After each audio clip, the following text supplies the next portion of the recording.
ഒരു വാശിയും വൈരാഗ്യം ഒന്നും ആ ജോസഫിനില്ലായിരുന്നു. നിങ്ങളെ ഉപദ്രവിച്ചവരെ നിങ്ങൾ തിരിച്ചു വേദനിപ്പിക്കാതിരുന്നാൽ നിങ്ങളെ ദൈവം ഉയർന്ന ഒരു കസേരയിൽ ഇരുത്തിയിരിക്കും.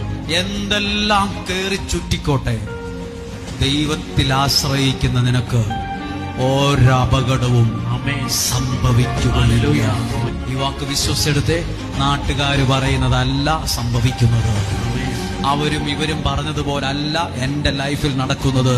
ഒരപകടവും സംഭവിച്ചില്ല, നിനക്കൊരനർത്ഥവും സംഭവിക്കുകയില്ല. നീ മാൾട്ടായിലായിക്കോട്ടെ, വയനാട്ടിലായിക്കോട്ടെ, എവിടെ ആയിക്കോട്ടെ, ആരെന്തൊക്കെ പറഞ്ഞോട്ടെ. ചിലർ പറയും ഇതിന്റെ കല്യാണം നടക്കത്തില്ലെന്ന്. അത് അവരുടെ അഭിപ്രായമോ പറഞ്ഞു, അത് തലേ കയറ്റി വെക്കണം. അവർ പറഞ്ഞു നിനക്കെന്തോ ശാപമുണ്ട്, അത് അവരാ പറഞ്ഞത്. നിനക്കൊരപകടവും സംഭവിക്കുകയില്ല.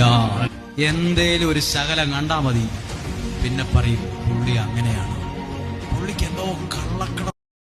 ഒരു വാശിയും വൈരാഗ്യം ഒന്നും ആ ജോസഫിനില്ലായിരുന്നു.